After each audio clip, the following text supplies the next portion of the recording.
Hey folks, and welcome back to the channel. Today I'm going to take a look at an Aurora interview that just happened last month in October 2025 at Bookstock 2025. The Bookstock Festival is a major European literature event hosted by the bookstore chain Hugendubel. I sure hope I got that pronunciation right. I probably did not. Sorry about that. But this actually looks more like a TV talk show, so I'm not sure how it is structured, how it works, but she is there for a pretty good-sized interview, and this is so recent that I'm very curious to see what it sounds like. As you can see behind me, I've got her first album up on my album rack, so I do like her music. I'm very curious to see what is in store for this interview, though, so I'm going to take a look at it and just comment as we go along. Okay, if you're not already subscribed to the channel, just know I'm always looking at non-music content that features bands or artists that are touring today. So if that interests you, please subscribe so you won't miss anything. All right, let's check this out.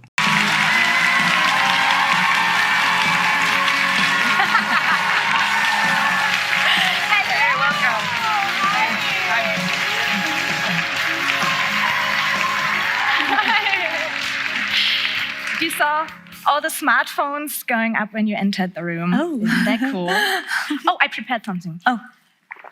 Hyggelig å møte deg. Oh my god, hyggelig å møte deg òg. Was it okay? Det var perfekt. It Ganz means- perfekt. Nice to meet you. Ja, ich weiß. Yeah, you know, 505 or 6 people maybe. No. And in German is schön euch zu treffen. Schön euch zu treffen. Schön euch zu treffen. Danke. Very good. Dankeschön. Okay, so we are done with the language class. We can get we going. always need to begin with one. Yes, It's very important. It's mandatory. So I think personally it's a very special book you've created. So Thank you. congratulations on that, first of all. And then we have to clarify, are those really your real notes you took, or did you remodel and redid them for the book? No, these are the real notes. Because obviously I write, for those who don't know, I'm an artist, so I sing. I don't and think there's a write. single person here who does not know. Yes, you don't know. Well, I write music and albums, and I like I wish for my music to be medicine for people. But my medicine is when I write it in the moment. But sometimes when I'm in deep need of medicine, the music I write then can be a bit more like painful. And I want to always, when I need medicine, I write into my notebook. So then when I've written the notebook, I feel like I can make the album as a more wise, more healed, more kind version of myself. And I feel like it's good for the music to pour my shit into there. Yeah, but your shit, And then- your shit looks so beautiful. Thank you. So like I just told everyone my notebook. Let me just note, too, yes, it's true. I think that she has put out a book for every album that she has put out, or near every album, if not every album, and it's related to what's on the album. And it was interesting hearing her talk about her writing as her therapy, essentially, and as the way that she gets better as a human being. There are a number of writers that probably do the same thing, or there's a reason there to write, and it's to help yourself as well as to get down particular things. So it's interesting to hear her say that. Like I say, I do like her music. I think that there is a certain depth to it that you don't hear every day, and it sounds like she takes it very seriously. We can show them.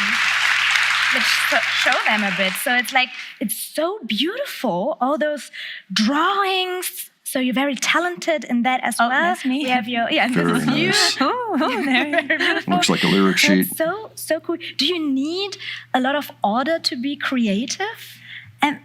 Well, yes, I kind of do, because when a new seed of an idea is in your head, because with me it's very fast. I just kind of wake up like, and then I'm like, oh my God, I know what the album is going to be. It's going to be called What Happened to the Heart, and it's going to be about all these things and then I write all the titles of the songs before I make them. And I'm like, okay, I need to have all these kind of things into there. And it takes a lot of planning, I think, to make sure, because I don't like when the same things is being said too many times. Okay. And I don't like when an album is flat and you don't feel like you're traveling, and it's Kind easier. of minimalistic, maybe, in some way. Minimalism can be good too, Yes. because it's so fragile and beautiful. But I just always want to make sure I get to say everything. I have one song for everything I want to say. And this book really helps me. What did you ask? What am I talking about? I don't know. I'm listening. I'm like. I think essentially she's saying she wants to take the listener someplace when they're listening to an album. There's a journey involved here. It's not just passive listening. Like in trance. No, on one of the first pages, we learned that this title of the book, which is also the title of the album, What Happened to the Heart, is a very important question for you. I quote, "The most important, beautiful, and sad question I've ever wondered in my life." What is so special about that question for you? Well, a lot of my album titles, they come from a mix of my fascination with philosophy, but also like history and maybe science, because all of those three things are kind of more tied together than we remember sometimes. They're all full of empathy and beauty and whatever word for this is, Yes, we know that very well.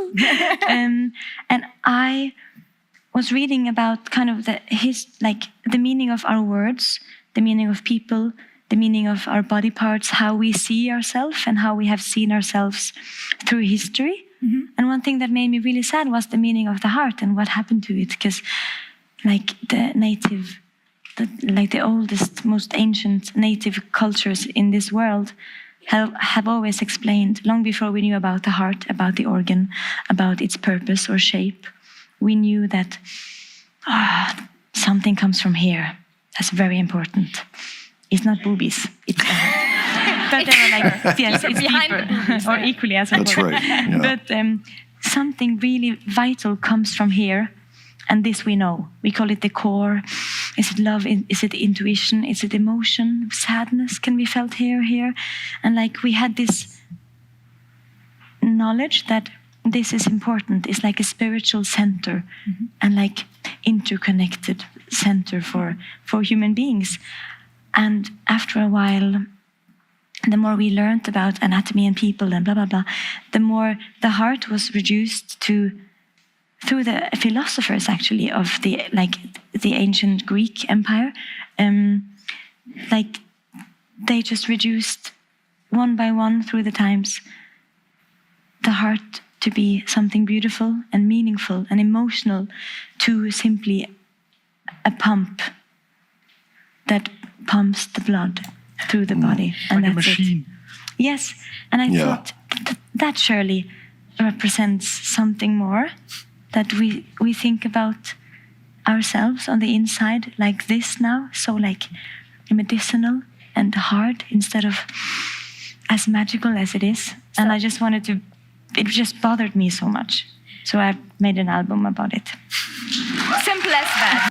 I've heard her talk about this a little bit with this album, where she is disappointed with what seems like kind of the untethering, I guess, of the human connection. We don't really connect as much as we used to.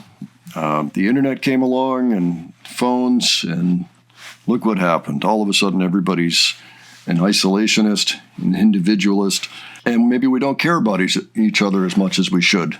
That's kind of what I got from that. And she makes a good point, and I think we can get some of that back. I don't think it's too late. I think it just is an era of humanity that we are stuck in right at this particular moment. Wow.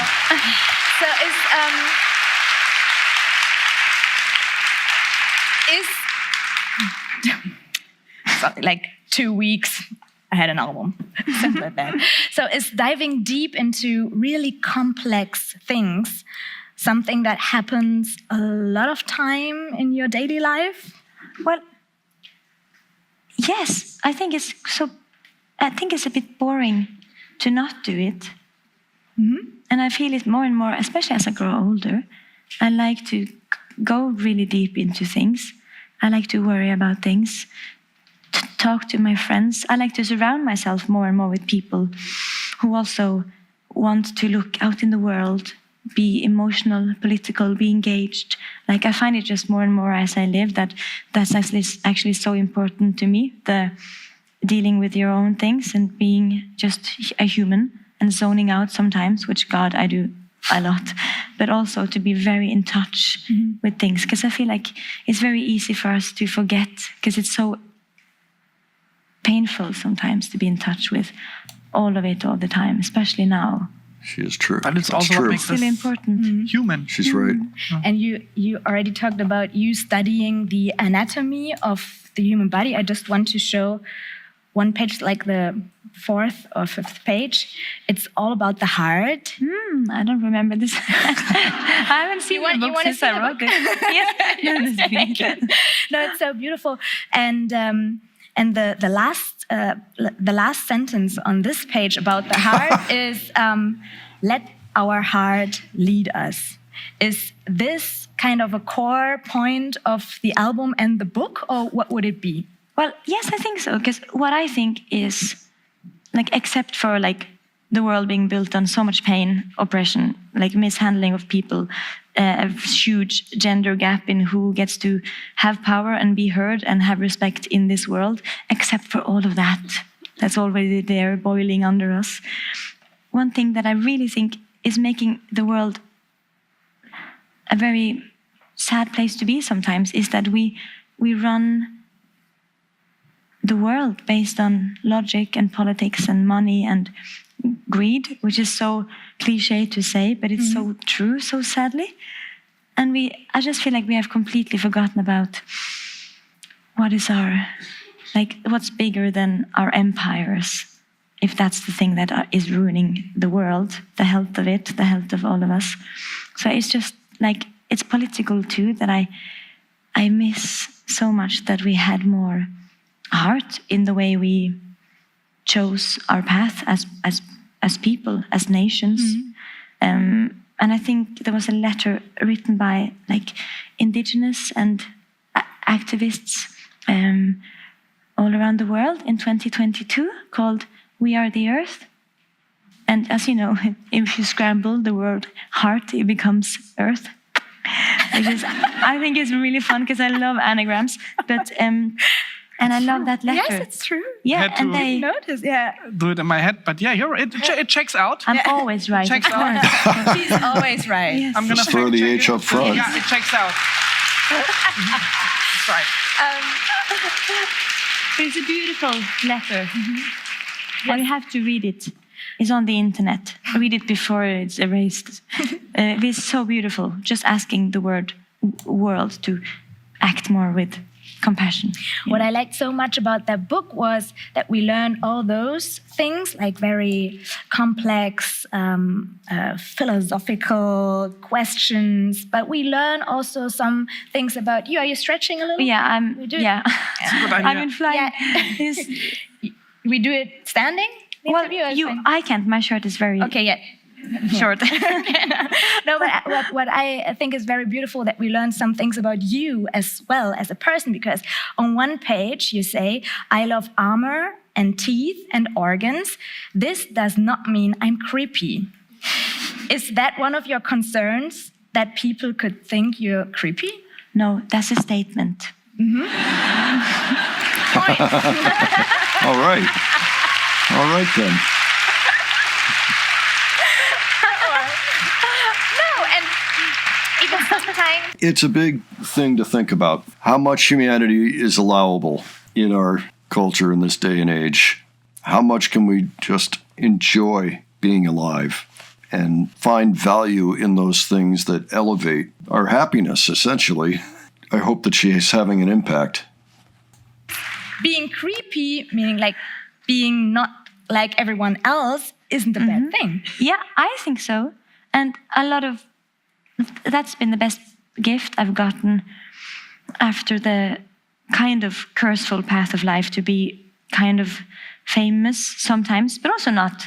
But the gift of it is that everyone that knows my music are so respectful and cool people, and so like me as well. But And what is the curseful part for you in being famous? Just like I don't think people are meant to be so, have so much small talk. And when you, but when you meet that.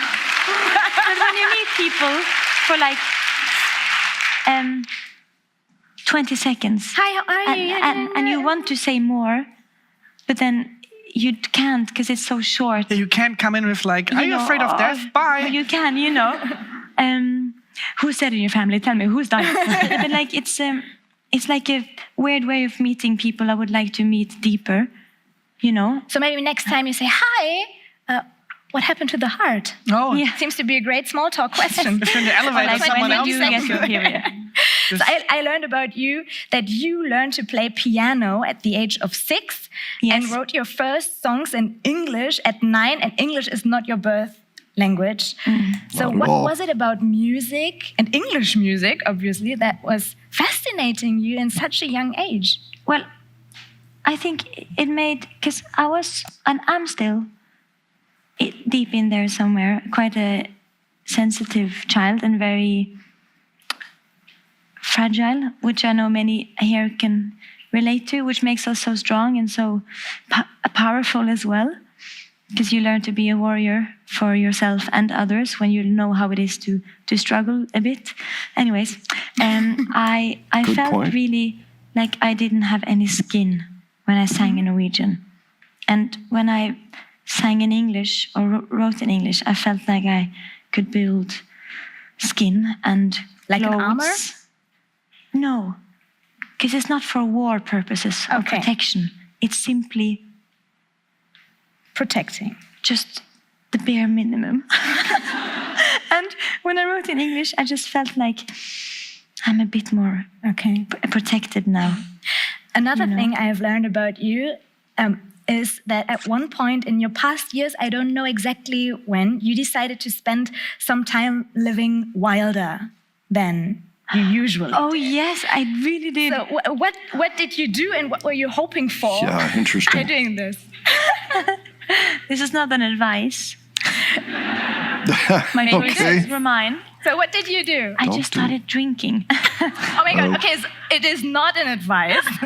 No, I started allowing myself to be less worried, I guess, about my choices. I didn't feel too bad if I was up too late. I didn't feel bad for not answering back my friend immediately or my family. Or like I gave myself more time to be a bit like less worried about everything else around me, but simply just do what I feel like. Was it freedom? Yeah, Feeling of freedom? I guess so. Freedom and like dealing with emotions a bit more. Like I gave myself a year. A year. Be like, yeah. Okay. To be a The bit wild like, year of Aurora. yeah, to be a bit wild and a bit like, and with wild, I just mean not like cuddle myself, which I do a lot. I'm like, oh, I feel sad. I should write something. I should be really good to myself. I'm really good at being really good and gentle with myself. But yeah, that's good. It's very important. But I tried 1 year. And Does anybody know what year this is? Maybe she'll tell us. But if you're an Aurora fan and you know what year she's referencing, I'm wondering if it was when she was already within the timeline of writing music and putting out records, or if it was before that. I'm just curious. She's so fascinating to listen to, you know, and she chooses her words carefully. So I'm finding that I just need to sit back and listen to her instead of trying to interject much in the way of commentary. Be a bit less. And was it life-changing? Yes, in a way, because it was what I needed then. Because I had a recent new amount of sadness into my life that came very abruptly on me, and it was like, oh, now I have this new addition of sadness that is now a part of me. I can't just let that go. I have to now carry that until it doesn't become bigger than me, but just a part, because we become bigger. But I feel like sometimes the sadness kind of work stays through the same size. It's just we who grow. And I just gave myself a year to just do the things that made being sad okay. I found so many quotes in your book. One about sadness that I liked very much is, some of the saddest people I know are happy all the time. Yeah. So at what point does happiness switch into something negative? Well, it's a mask, right? I think when we expect that life is about finding happiness and being happy, when it can also be about both finding sadness and finding happiness in hopefully a balanced amount of times in your life, and then in between just be content. You know, it doesn't have to be amazing or perfect all the time. Sometimes I just like when life is, well, I feel okay.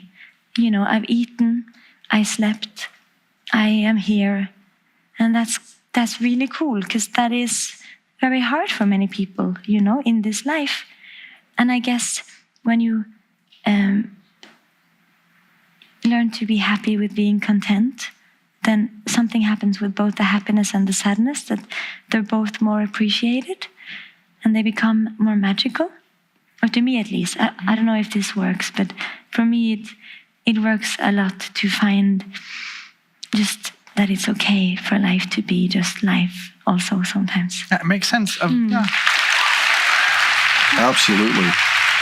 Let me tell you, that is the secret to happiness right there, is just being comfortable with yourself, being okay with being content, not trying to, outdo the Joneses or prove yourself. You're already happy with what you're able to do, what you're able to contribute, and you enjoy the very simple things in life. Those are wise words, because when you get right down to it, that's all that really matters. Like everyone, Tarkan is listening all the time. Yeah, I'm always factoring. Yeah, it checks out. Avoiding sadness is not the same thing as being happy. She's right. I'm like, wait, it's actually. I tell you, it's really, if you like those mind-blowing sentences, very small. Like sometimes you have a page with a small painting and one sentence, and you're like, okay, one sentence on a page, not that much. And then you read it and you're like spending 10 minutes on that page thinking about that. So it's really cool and very special. Do we have a question on the... Yes, Bitteschön. What is Dankeschön in Norwegian? Tack. Tack. Oh, we had that. It's like Danish. We had that yesterday with Jussi Adler Olsen. Yeah. It's like the first syllable of my name. Yeah. What? Tarkan. Yes, Tarkan. true. It's Tarkan. You're such a grateful person. Just in general. I am right now. From birth. If you could write the soundtrack for one book, which one and why? Let me think. No, it's gonna, oh my God. I would love if Patrick Rothfuss, and yes, this is a threat, if you don't finish the third book in the Kinkiller Chronicles, I'm gonna... Yes! We had them here. Yes, we had him here 3 years ago. 2 years ago. I know it takes time and it's okay, but please finish them, because I love them and I want to make the music. I know how to play the lute. I learned it because of Koath. Oh, maybe that was always his plan. Yes. Aurora played the lute for his last book. So maybe he's playing in the 3D series. chess. Like he was like, I'm not gonna finish it because I think I can get more out of if I don't finish it. And now, if that's not motivation enough for you, Patrick, maybe next year for Bookstock we mix you two up. Yeah. Yeah. So I can hang wing on women. him like a backpack. While we're at it, shall we threaten George R. Martin as well? Just, that could be amazing. Yeah. I almost did a thing for Game of Thrones back in the day, but then I forgot to, because I'm very hardworking, but I'm also lazy when I'm done with my work. So they were like, if you can do like a new version of this song of All Is Soft Inside, you can be on one of the episodes. And I was like, oh, but I have a time off now. But you already started. We didn't do it. You were the voice, so the voice in the head of Elsa In Yes. Frozen too. I made her crazy, didn't I? That Oh movie. my Yes. God. So what is your next big goal? Because next year you will celebrate your 30th birthday. Yes, Oh my yes, God. really. Is it a big one for you? Is it like scary? The or birthday? Oh Yes? no, I love becoming older. I cannot wait. I feel like I'm absolutely delighted. And I'm gonna have a beautiful Party? celebration. Yes. Yes. A big one or a small one? No, Are you trying to a get small. invited? Yes. Oh yeah. Well, a really small one. You can all come, obviously. Oh, perfect. As long as you like swimming. Okay, that's fixed. That's the best ending Mr. could ever get. Thank you very much for being here and only the best. Very inspiring. Thank you. Aurora. Dankeschön, auf Wiedersehen. Thank you so much. Okay, this is work.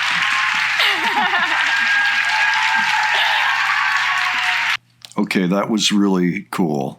I wasn't sure what to expect from this particular appearance, but it's just fun to listen to her talk and talk about the things that are important to her and how important quality of life is, and also feeling everything that goes along with that journey of life that we all are undertaking. It's just a really wild thing. This seemed like the perfect type of event for a book festival. So, and yes, she has published a number of books now. I believe there is one for every album.